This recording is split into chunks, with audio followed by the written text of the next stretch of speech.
TNKR Media.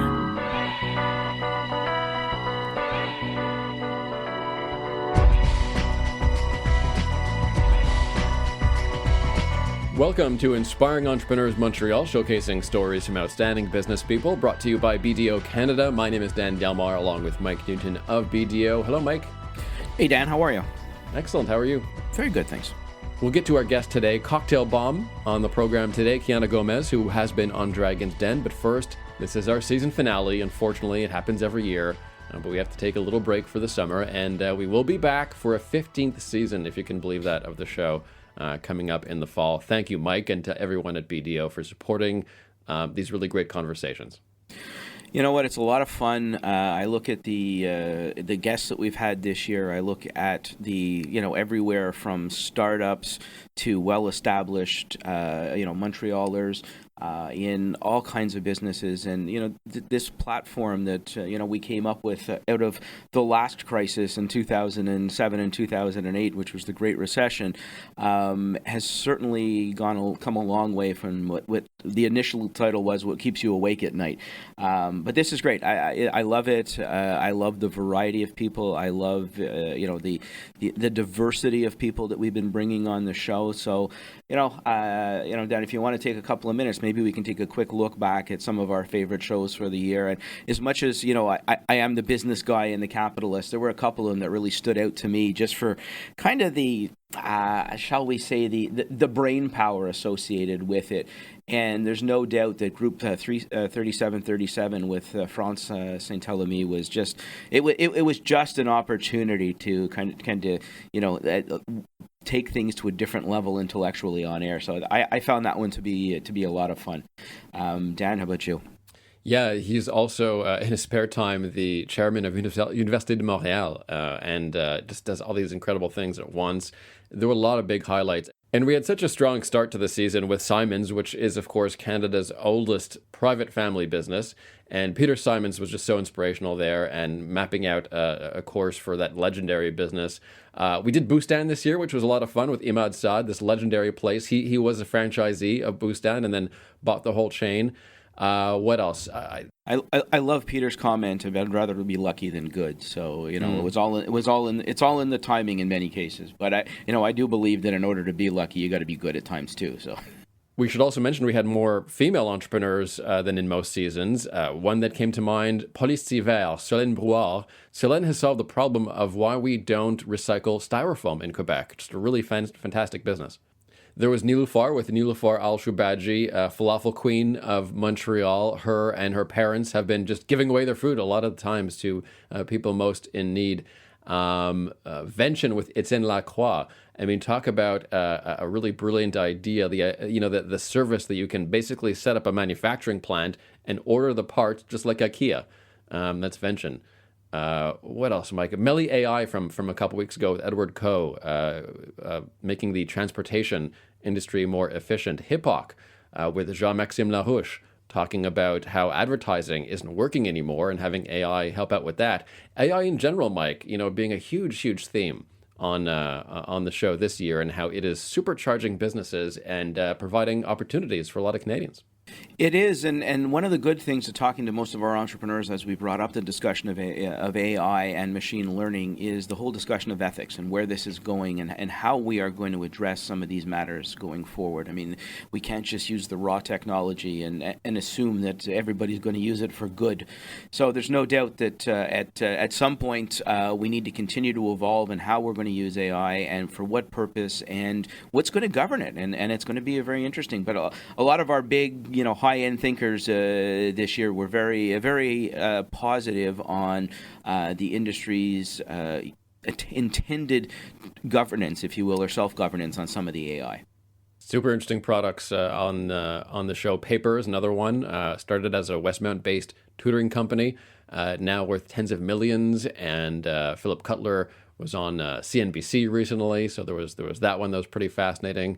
We have, and I can't forget last week's where I got a good chuckle when I initially thought we were talking corporate boards, and when with the client or the customer that we were bringing on, sorry, was Lacroix boards, and it was all about high-powered skateboards, hovering surfboards, and the winch, or basically the pulling yourself up the mountain. So that was fascinating, and I guess it brings us back to the whole discussion of, again, how we've tried to focus, and a lot of our entrepreneurs are focusing on the environment and the disruption factor associated with it. So, you know what, I think it's our 14th year, and it's been a great group of guests.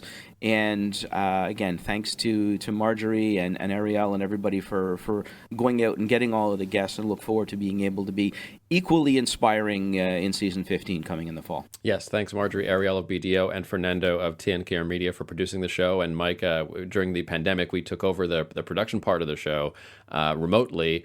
And I became even more connected to the program and more inspired to get closer to the material. And starting the show as we did 15 years ago, for the first 3-4 years, I was not an entrepreneur myself, and became one as the show progressed. And so the inspiration is real. Believe me, it's helped me in my business, and I hope it does for you as well if you have those aspirations. And the entire catalog is on iHeartRadio. All the episodes of this season and previous seasons on Apple Podcasts, as well as Spotify. It's on all the major platforms, easy to subscribe to and to download.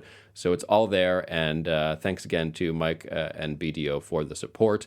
And there was a lot of BDO news, actually, because Fuller Landau, FL Fuller Landau, was taken over by BDO, and let's check in about that transaction, because we wanted to talk about M&As, mergers and acquisitions, Mike, and let's talk about your own, how that's been going, how the culture fit has been going, and what advice you would have to people who might be facing this dilemma down the road, because it's a very busy year for M&A. Yeah, look, I mean, we can start off from our own perspective. I mean, part of your goals, I guess, and as you look down the road and what you want to do with whatever your organization is you need to decide, you're going to stay where you are, you're going to take a step back, you're going to move forward. Can you do that yourself? Can you do that through acquisitions? Or do you need to join? And in our case, after many years of being independent, with the evolution of the profession, the marketplace, some of the regulation changes, we looked down the road and said, hey, you know what, the depth and the opportunity for the team, the depth and the opportunity for clients in providing a different level of service has been as intended. I mean, there's no doubt that the breadth and the width of services that we are now involved with BDO has been a big hit for us. I'm not going to lie, culturally, it's always a big change for anybody, and especially when you're a smaller shop, and we were 100 people merging into a very large organization. There's a lot of blips along the way. I will say that the people here in Montreal who 90% of our team have been exposed to have been great. And very welcoming. The partners have been very open. Are we working through some blips? 100%. Did anybody expect anything different? No. I know that I do enough M&A deals to know that you're a 24-month before you can kind of say you're out of the woods on a transition. The reality is the first 12 months are going to be a challenge.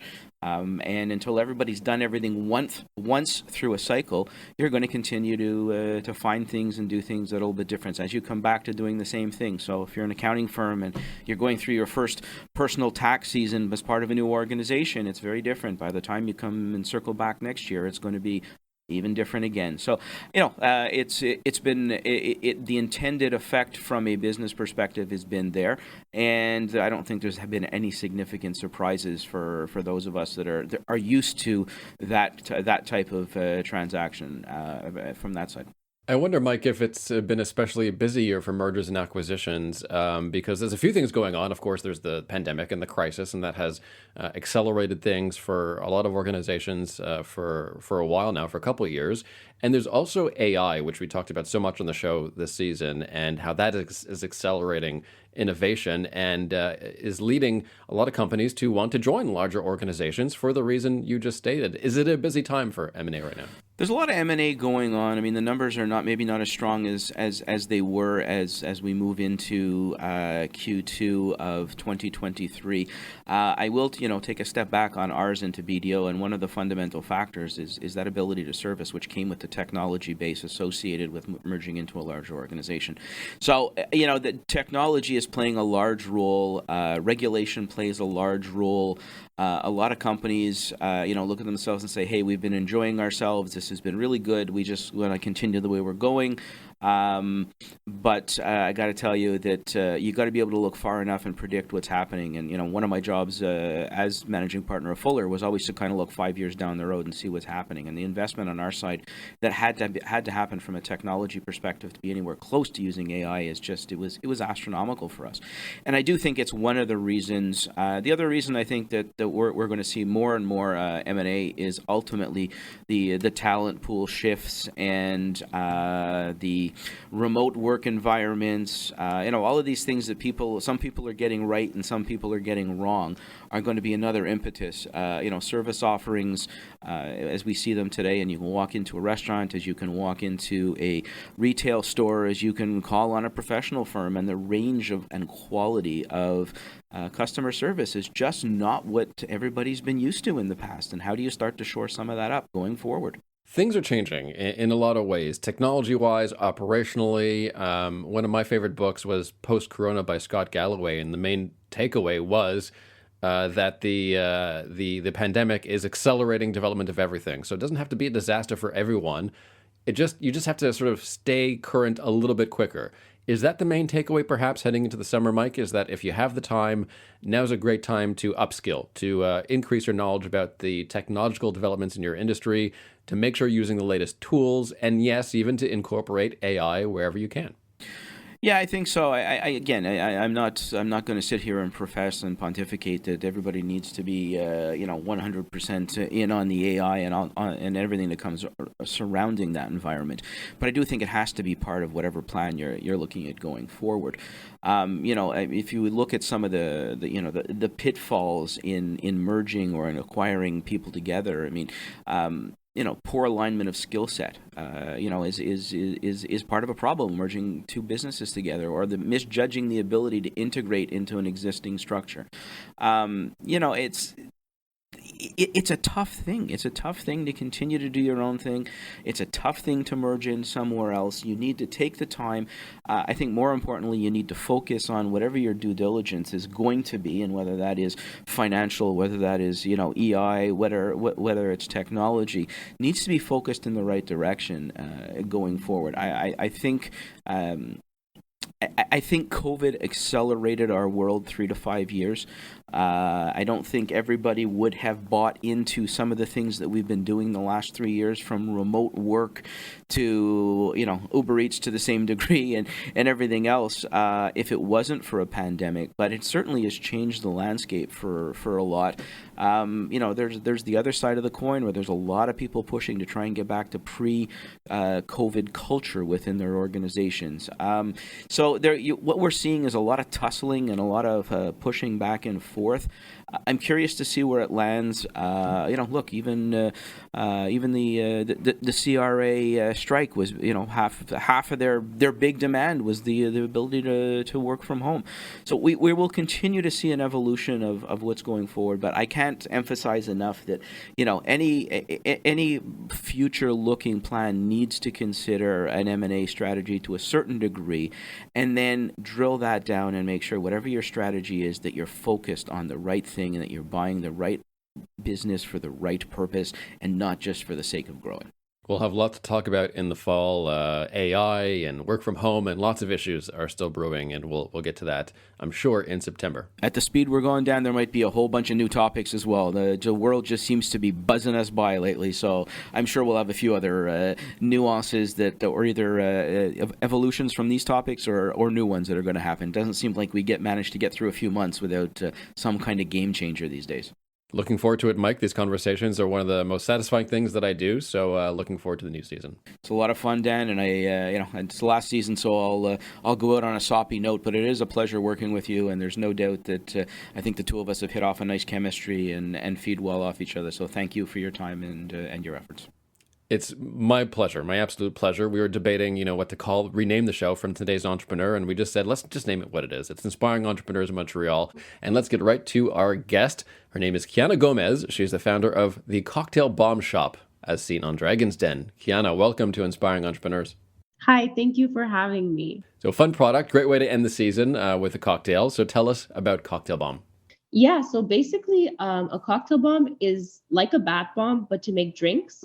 So all you have to do is add the bomb to sparkling water. It fizzes, it dissolves, and it glitters just like a bath bomb.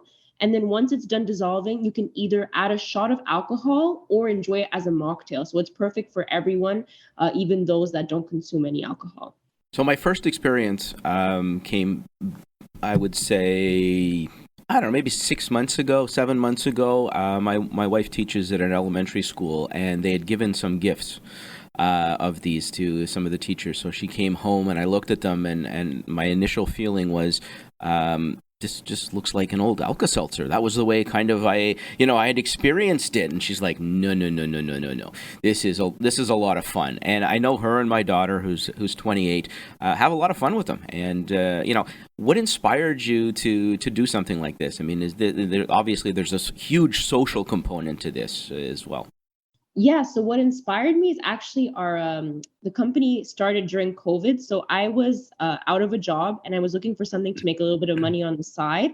So I started making cakes from my kitchen. I was decorating them and everything and selling them on, believe it or not, Facebook Marketplace. And it was making like a little bit of money here and there, but nothing really profitable. So then I decided to hop on the trend for hot chocolate bombs. I don't know if you guys are familiar with that. Yeah, that was one of the ones that she came home with at Christmas time. Okay, nice. Yeah, so I started making those, and it was going super well. I was selling like crazy. However, once Valentine's Day ended, chocolate season is over, and I was looking for something to obviously continue my business. So after a lot of like prototyping, I finally came up with my first prototype for the cocktail bomb, and I posted a video on TikTok of it, and it went super viral like the first day I posted it. And from that point, I had a business. So this is the type of thing where, it's trendy, it's fun. I mean, I know that both Marjorie, our producer, and Dan were excited about, having this as kind of the last show as we lead into the summer. How do you stay relevant? I mean, you got a lot of flavors, you got a lot of ideas on there. I mean, at a certain point in time, I guess you got to say, hey, I've got to renew the shop. I've got to try and bring something new out. How do you stay on top of that, and how do you manage to continue to create? I mean, I guess the first few rounds of creation are great, they're lively. How are you going to keep this going? Yeah, so my first reaction when I started the company was, and everyone's too, was, is this going to last, or is it kind of like a one-hit wonder where maybe people will stop buying it once they buy it once? But I mean, it's been over 2 years now, and people are still continuing to buy. We've got repeat customers. We're in over 500 stores across North America, and those stores are continuously buying as well.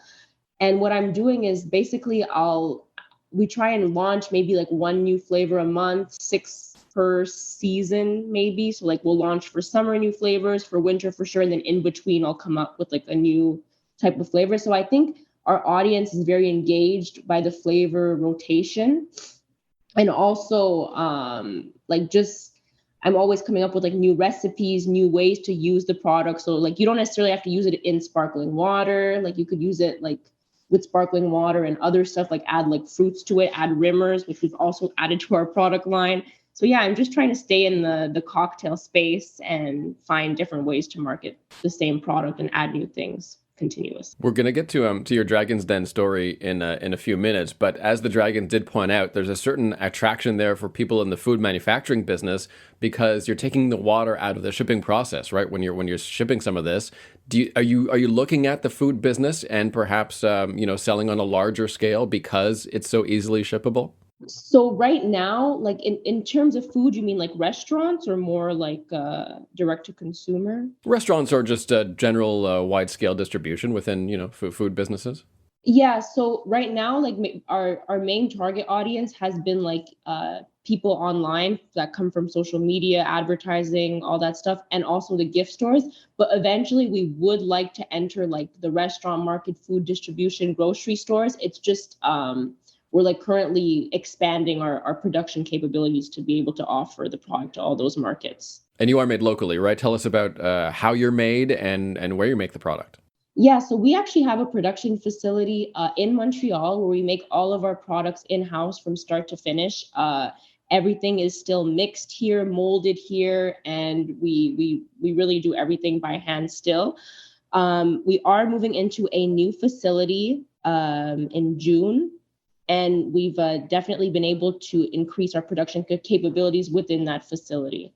It's interesting. I'm going to ask you maybe a little bit of a boring question here, but when we start to get into the discussions of manufacturing and anything that's ingested or consumed by humans, I mean, ultimately, at the end of the day, there is some form of regulation here, and the Canadian equivalent of the US FDA is Health Canada. Is there a process that you have to go through for either approval or regulation, and is there anything ongoing that you have to maintain? Yeah, so in my case, I actually started from home, from my own kitchen. So at that point, the products were obviously not like regulated, but the CFIA has a $30,000 threshold where you can sell directly to consumers without having to register with them if it's from your own home. So I kind of applied, like I kind of went through that route. And then obviously, once we had our production facility, I immediately registered with both the FDA and the CFIA, and they both have like pretty strict practices on what you need to follow. Like for example, all of our bombs, they have an edible glitter inside, so I'm responsible for ensuring that those manufacturers have all of their their certifications to make sure that they're safe for consumption. So a lot of this then gets put back on you as the end manufacturer, if you will, because you're using subs to ensure that the process is maintained and safety is maintained. Do you find that to be a heavy burden, or you just do your due dil and you're comfortable that your ongoing suppliers are maintaining their end of things?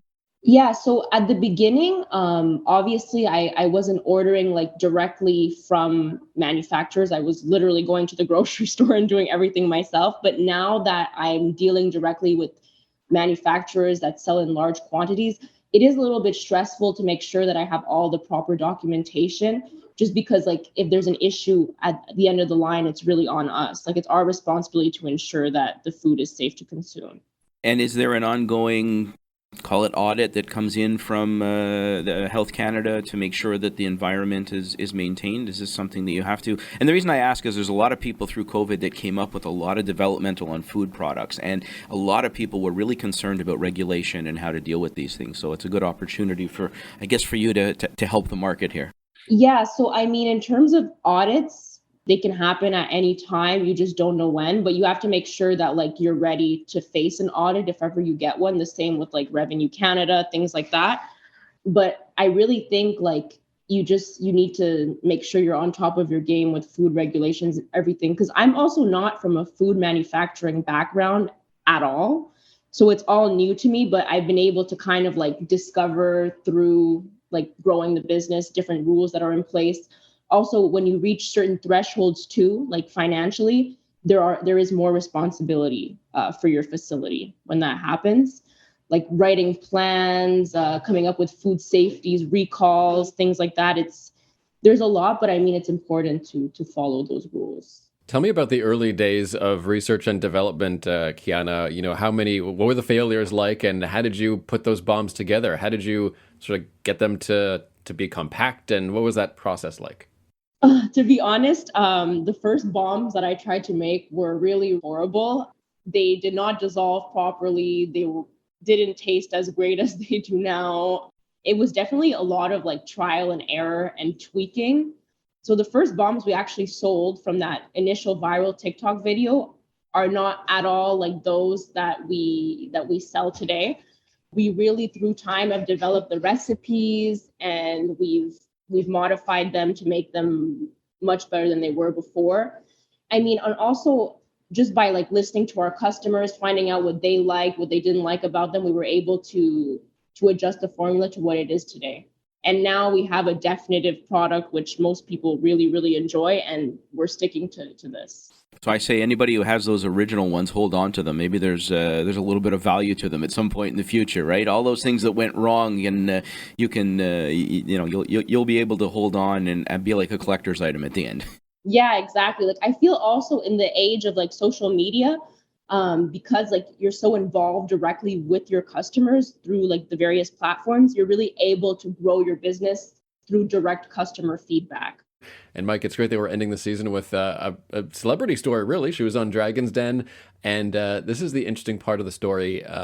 She had an offer basically from every dragon. They were fighting over her. 4 of them came together finally to give her an offer.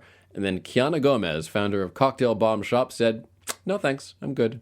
Kiana, walk us through that process, first of all, what it's like being on the show, going through that intensive process, getting a deal, but then something didn't work out, and then you decided to move on. Tell me about that whole process. Yeah, so to be quite honest with you, I never thought that they were going to accept me on the show. I applied, like, I was just like, you know what, let me just try and it'll be what it's going to be. And quickly, I got an email back from the producers saying that they wanted to have me do a Zoom interview. So I did the Zoom interview, and I was like, you know what, I'm not going to think that I'm on the show because I don't want to get my hopes up. And about a week later, the producers called me to tell me I had been selected to be on the show. So I was ecstatic, but I knew at that point that I needed to prepare a pretty good pitch and also get my numbers straight before facing the Dragons. So May last year, I went to Toronto and I did the show. I was extremely nervous. I was actually crying backstage because I was so nervous that it wouldn't go as planned. And finally, I faced the Dragons. I think I did pretty good for my pitch. I knew all my numbers, and I got an offer from 5 of them. And on the show, I had accepted a deal from 4. But in the end, it unfortunately just didn't work out. And I think finally it's for the best because with all of the hype and publicity that we received from being in front of the whole country, we were really able to grow and scale the business to where we wanted to be. And we're also continuing to grow and scale. And at the same time, I'm kind of happy that I didn't give up any shares into the company and that I'm able to kind of keep control and grow it the way I want to.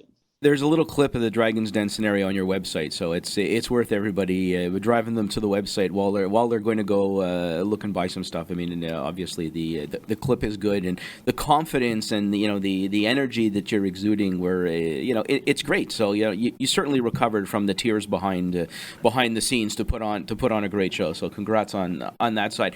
So, where do you take this now? Where are you going? I mean, obviously, you turned down the Dragon's Den side, which comes with a lot of money and comes with, in many cases, giving up control. You want to move this forward. You did your initial marketing and continue to do your marketing on social media, whether that's TikTok or Facebook Marketplace. Do you see this growing? And if it does, do you see this changing the way you do your marketing and your advertising going forward? In terms of like the Dragon's Den? Well, no, just in terms of, I mean, you had the initial feedback from social media. You then got this big blow up that comes with being on national television. Okay, now you've decided you're holding on to the company. You want to grow it now. You're going to continue to grow moving forward. Under what changes do you see coming in the way you've been advertising, or is this going to continue to just be a social media driven because of the age component of the marketplace? So I believe that we will always continue to like do business on social media because I'm constantly always posting on both TikTok, Instagram, even Facebook. But I do think that like I really want to hit new markets. So that being the US market. And I want to obviously be able to get into more major retailers in the United States in order to grow the business. So I think like our marketing efforts now, they're only focused on Canada. I think we're going to try and focus them more internationally and try to hit the US with them. Tell me about your social media strategy. So you mentioned TikTok and Instagram. You do hedge though, right? Because there are some political issues with TikTok. And do you think about, what if TikTok just goes away one day? Yeah. So in my head, I've already like establish that it will be banned one day so that I'm not reliant on it fully, because if I'm reliant on it fully, I feel like the business is not going to continue to grow if ever it does get banned. But I believe that if TikTok gets banned, Instagram Reels are really going to take over, and we've had quite some success with that as well recently. Mike, I'm so heartened to hear that, because with a lot of young entrepreneurs, we see once in a while looking over the fundamentals and getting wrapped up in social media. But as Kiana says, she's not doing that. The fundamentals are good. The Dragons even recognize that, and she's preparing her business for a world where social media might not be there for it anymore. Well, I think to a certain degree, social media is going to be there, I think, in part of our lives for whatever that's going to look like. But I think it can't be the only strategy. And I think that's the key element here as we look going forward. Yeah. And I mean, our strategies too, like we sell a lot to retail stores. So that really helps keep our business afloat. And we also do a lot of events. So that could be like trade shows, fairs, pop-up shops, things like that. So that also helps keep us relevant and helps keep our customers engaged and just put the brand out there. So do you have a good feel for, and I'm sure you do, who your market is? Is this a younger crowd? Is it a predominantly female crowd? Is it a male crowd? Like, where do your demographics fit into all of this? Or is this just, hey, everybody loves this? So from what we've seen historically, most of our buyers are women 18 to 40, as well as our followers on social media. However, we've been noticing over the past few years that this product is really a gift. So you could be maybe a man in their 60s and want to purchase this for a younger crowd, think something like that, or even like just someone that's older maybe wants to bring it to a dinner party instead of a bottle of wine. So I think my strategy has been to market to a younger generation, but now we're able to kind of hit the older generation by marketing in a different way. Like, buy this instead of a wine for your hostess gift. Like, a lot of people really, really like that. Yeah, it's a real cool way to mix things up a little bit and get away from some of the less than exciting things that we've done when we go to dinner parties or to gifts at Christmas time at the schools or whatever that scenario looks like. One of the things that I know you're passionate about, obviously, is the environment and the eco-friendly side of things. Maybe tell us a little bit about your packaging and how that fits into your strategy. Yeah, so I've always wanted to make a business that kind of had like a socially responsible side, because I don't really see the point in starting something to just destroy the environment. So when I started originally, we did not even have custom packaging. We had a plain corrugated box with a craft sticker on it. And obviously, my like DIY packaging didn't last through COVID because people want something a little bit nicer. However, now we have custom recyclable boxes, which you can put in your recycling. And also all of our bombs are individually sealed for food safety reasons. But I was able to source a biodegradable shrink wrap, which you could put directly into your compost bin at home. So the one thing I noticed we didn't talk about, and I guess this is one of the newer products, is the rimmers. You know, maybe outline a little bit of what that is. I think it comes in different packaging, so there's a different component to this. Yeah, so the rimmers, basically like a sugar that you put, or salt based, that you put on the rim of your cocktail. So you know, like when you'll drink a margarita and there'll be like salt on the side, it'll be like that. But we've actually taken it a step further and we made flavors. So we've got a smoky lime jalapeno flavor for the margaritas, and as well as a peach, a raspberry, and a bubblegum flavor. So those are like really fun, especially the bubblegum one. It's like very nostalgic for people to kind of think of that. And it's worth mentioning that you're marketing not just to people that are drinking alcohol, right? It's for mocktails as well. And do you have any combo recommendations for people who don't drink alcohol? Yeah, so all of our bombs are really good without alcohol. The entire flavor's in there. And if you don't drink alcohol, I really recommend all of our lemonade flavors. So raspberry lemonade, blue raspberry lemonade, cranberry lemonade, even lemon drop, and just put them with a little rimmer. So I recommend the raspberry with those lemonades, and you've got a delicious summer mocktail.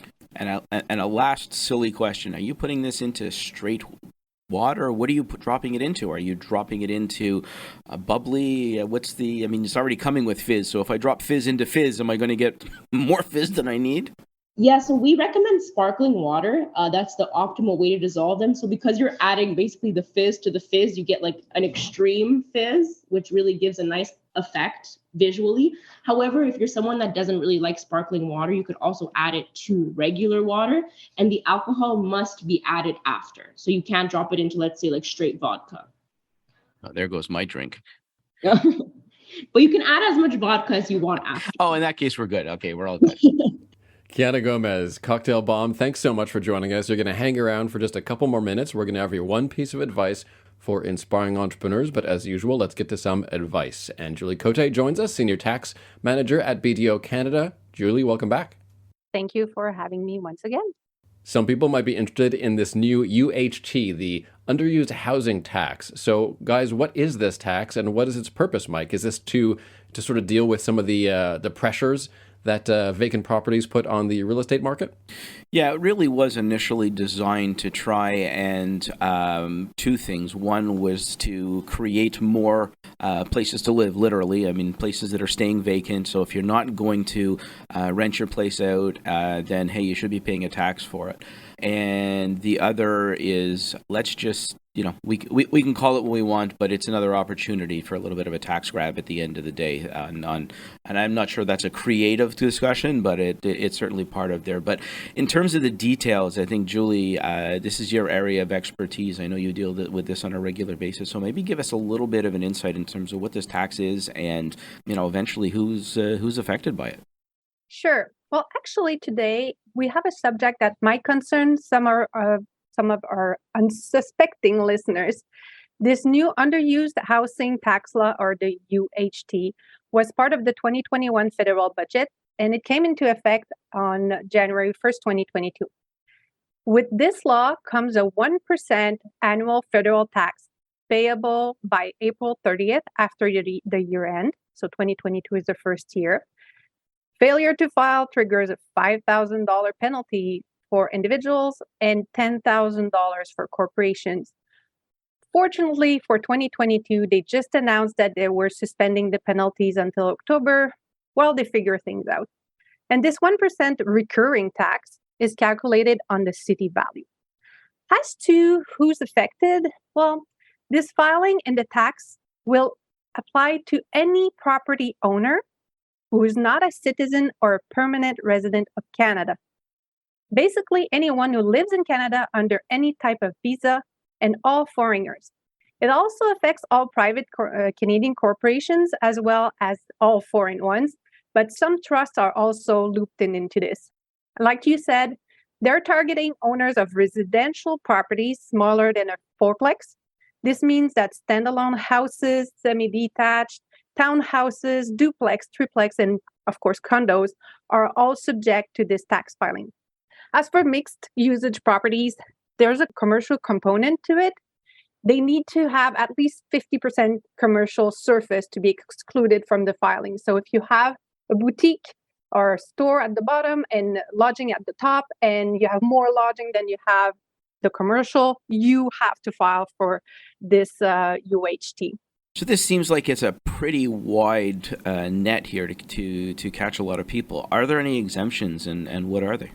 Yeah, by doing the filing, once we determined who's an affected owner, let's see what the exemptions they offer in the filing. So we can split them into three categories. The first one we will call occupied properties. This is when there's someone living in there for at least 6 months of the year. It could be the owner or their spouse under a work visa, a child attending a recognized learning institution, a tenant under a lease, or a family member under a lease. Family members living there for free doesn't grant you an exemption. Second would be the properties where it was not possible to have a full occupancy, like the first year of ownership, remote areas, heavily damaged properties, and the ones under substantial renovations or under construction. The last one is a bit more complicated and gray. It's a combination of designated eligible zones outside of urban areas and the individual owner or their spouse usage of the property for at least 28 days per year. Yes, This means your condo or chalet in the Laurentians or Eastern Township that you put in a corporation will be subjected to the 1% yearly tax. Of course, if you have any questions about this, I invite you all to consult a tax professional. So, Julie, I'm sure not everybody had a pen and paper, was writing this down. So consulting the tax professional and or I guess being driven to the federal government website. I mean, there's a lot of things in here. And the last point I guess I have is how easy is it to fill in this form? Well, it is so and so. There's a lot of gray areas.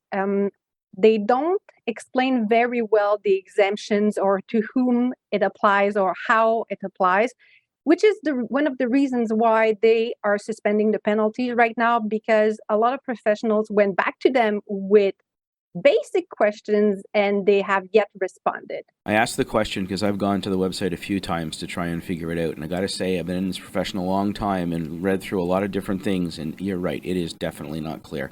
So, Dan, if you've got any vacant place floating around, I think you better consult somebody, because this is just not nearly as straightforward as everybody, I think, intended it to be. I think all my real estate's being used at the moment. Thanks very much. Julie Côté, Senior Manager, Tax at BDO Canada. Appreciate it. My pleasure. And as we come to the end of our show, let's turn to our entrepreneur, Keana Gomes of the Cocktail Bomb Shop, and ask her for her one piece of advice for inspiring entrepreneurs. Kiana.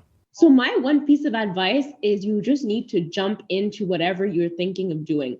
I don't think that you should dwell on, is it going to work? Is it not going to work? What if this? What if that? You just need to start. So if you have a dream and there's something you want to do, go out, buy the ingredients, try to do it at home. You don't even have to invest any money as long as you just try. And you never know, perhaps it can work. In my case, it worked super well. And now I am literally living a dream that I never thought could have been possible when I had started.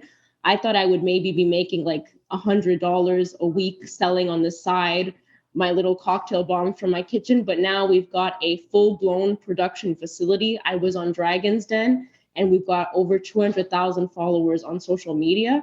So just jump into it and just do what you have to do. Congratulations, Kiana. How old are you, by the way, if you don't mind me asking? Oh, 23. 23. Wow. So that's phenomenal. Congratulations, Mike. Not only a fun product, but the fundamentals are there. The dragons are fighting over her. Cocktail Bomb Shop. Thanks so much, Kiana. Thank you. Mike, do you want to add a final thought? So I was just going to say, ladies and gentlemen, welcome to summer. It's May 6th, and this is a little bit of fun to end our season, but to kick off your summer. So thanks to everyone for a great season once again. Thank you, Mike. It was so much fun. Thanks to BDO. We will be back, of course, for a 15th season coming up in September, so stay tuned for that. Thanks to all our producers here on the team, Marjorie Velsin and Ariel Blais as well from BDO, Fernando Helso from TNKR Media, and my entire team at TNKR. And thank you guys for really, again, a fulfilling season filled with fascinating conversations. See you back here in September. Thanks, Dan.